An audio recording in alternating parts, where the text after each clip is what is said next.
आफताब 13 दिनों से जेल में है। उसने आखिरी बार पुलिस की पूछताछ में तब मुंह खोला था जब उसका नार्को टेस्ट किया गया था। वो टेस्ट असल में कितना कारगर रहा, इसके बारे में तो खुद पुलिस के इन्वेस्टिगेशन टीम ही बता सकती है।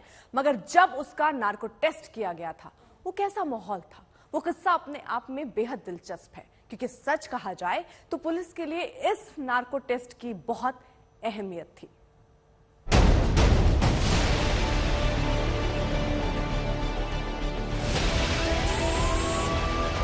दिल्ली पुलिस की 3rd बटालियन की टुकड़ी एक खास ब्रज वाहन में आफताब को लेकर अंबेडकर अस्पताल पहुंची थी, क्योंकि इसी अस्पताल के खास ऑपरेशन थिएटर में आफताब के नार्को टेस्ट का बंदोबस्त किया गया था।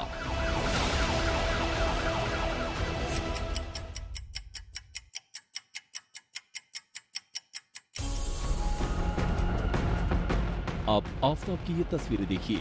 ये तस्वीरें तब की हैं जब कुछ रोज पहले उसे पुलिस हिरासत में इसी अंबेडकर अस्पताल में मेडिकल जांच के लिए लाया गया था। असल में नार्को एनालिसिस टेस्ट के दौरान उसे एक साथ कई दवाएं दी जानी थी और इसी के साथ उसकी सेहत की पल पल कर निगरानी होनी थी। नार्को टेस्ट की प्रक्रिया शुरू करने से पहले आफताब के blood pressure, pulse rate, heart beat, body temperature और दूसरे पैरामीटर्स की जांच की गई। मकसद नार्को से पहले इस बात को पूरी तरह से पक्का कर लेना था कि आफताब को पहले से कोई जिस्मानी या ज़हनी परेशानी तो नहीं। ये भी एक रूटीन है। ये एक वही मैं कह रहा हूँ, एक एक्सपीरियंस काउंट करता है इसके अंदर। और दूसरा हम टेक्नोलॉजी भी उसमें लेते हैं। हम ब्रेन की ईईजी जो है, एक मिनी ईईजी होता है, समथिंग कॉल्ड बिस मॉनिटरिंग करते हैं उसमें, एंड दैट गिव्स अस एक ऑब्जेक्टिविटी ऐड हो जाती है इसमें। सुबह ठीक 9:50 पर नार्को टेस्ट शुरू हुआ।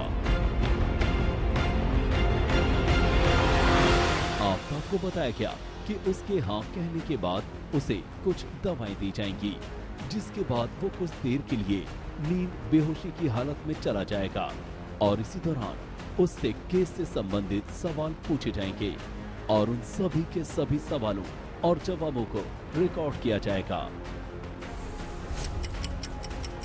सुबह 10:10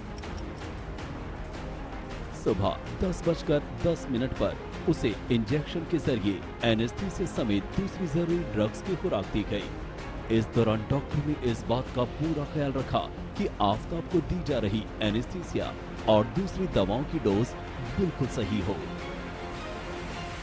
मैं कहूँगा कि मुश्किल चीज एक बैलेंस बनाना रहता है कि एक पेशेंट की कंडीशन को असेस करना, जो नार्को करा है एनेस्थेटिस्ट, कि जिससे हम इंश्योर कर सकें कि वो सही एक नींद की स्थिति में है। डोज अगर कम होती है तो वो इसका मतलब जगा हुआ है, वो मैनिपुलेट कर सकता है चीजें। डोज ज्यादा होती हैं तो उसकी सांस रुक सकती है। सो एक बड़ी फाइन लाइन मेंटेन करके रखनी पड़ती है। इसमें हम टेक्नोलॉजी का भी सहारा लेते हैं।